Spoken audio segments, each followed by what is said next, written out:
Praise the lord. ప్రభు అయిన యేసుక్రీస్తు నామమున మీ అందరికీ శుభములు తెలియపరుస్తా ఉన్నాను. ఈ యొక్క వాగ్దానాలచే మీరు ఆదరింపబడినట్లయితే తప్పకుండా ఇతరులకు షేర్ చేయడానికి ప్రయత్నించండి. చాలామంది శ్రమల వలన, వేదనల వలన, దుఃఖముతో, నిట్టూర్పుతో ఉంటూ ఉంటారు. అయితే దేవుని బిడ్డలు ఆ విధముగా ఉండకూడదు. ఎందుకంటే రేపటి దినానైనా నా బ్రతుకు మారుతుంది, నా జీవితం మారుతుంది అనేసి ఒక నిరీక్షణతో బ్రతకాలి. ఈ వీడియో చూస్తున్న మీలో శ్రమల వలన, వేదనల వలన వచ్చేటటువంటి దుఃఖము, నిట్టూర్పులు నీ జీవితంలో కొంతకాలమే, ఇంకా చెప్పాలి అంటే ఈ భూమి మీద బ్రతికినంత కాలమే.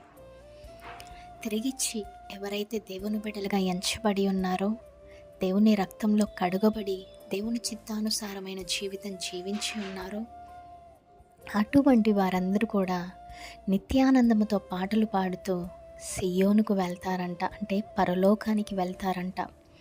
అది ఒక గొప్ప పునరుద్ధరణ అనేసి మనము జ్ఞాపకం ఉంచుకోవాలి.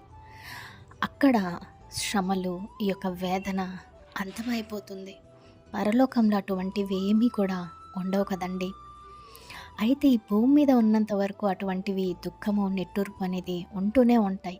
అయినప్పటికీ దేవుని సహాయముతో ఈ దుఃఖము, నిట్టూర్పులు ఎన్ని వచ్చినప్పటికీ దేవుని సహాయం కనుక ఉన్నట్లయితే తప్పకుండా వాటిని జయించగలము. దేవుని బిడ్డలు సంతోషముగా ఎన్ని వచ్చినా కూడా, కష్ట నష్టాలు, శ్రమలు, ఇరుకులు, ఇబ్బందులు, దేవుడు కనుక తోడుగా ఉంటే తప్పకుండా ప్రతి దుఃఖం నుండి, ప్రతి నిట్టూర్పు నుండి విడుదలను దయచేస్తాడు.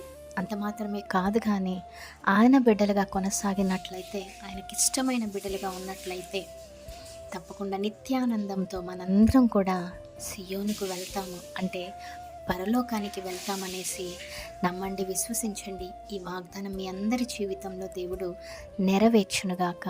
ఆమేన్. Praise the Lord. Have a blessed Sunday.